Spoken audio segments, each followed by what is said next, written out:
Das jüdische Purimfest, überschattet vom Coronavirus. Made in China. Für Kinder finden noch Feiern statt, wo sich alle verkleiden wie beim Karneval. Aber auf den Straßen tummeln sich nur vergleichsweise wenige Verkleidete. Die große Parade auf der Hauptstraße in Cholon wurde abgesagt. Eine der vielen Vorsichtsmaßnahmen gegen die Ausbreitung des Virus. Die Regierung hat die Einreisebeschränkungen nach Israel auf alle Länder ausgeweitet.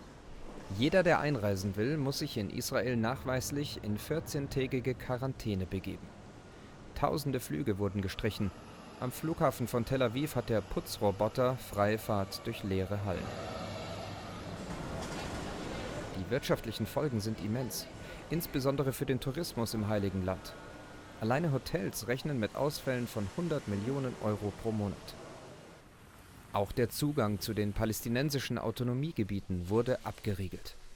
Mehr als 100.000 Palästinenser, die eine Arbeitserlaubnis haben, können nicht mehr nach Israel pendeln.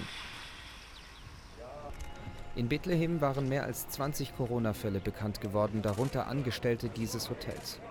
Die unter Quarantäne stehenden Hotelgäste aus den USA mussten nach ein paar Tagen ausreisen, nachdem sie negativ auf das Coronavirus getestet worden waren.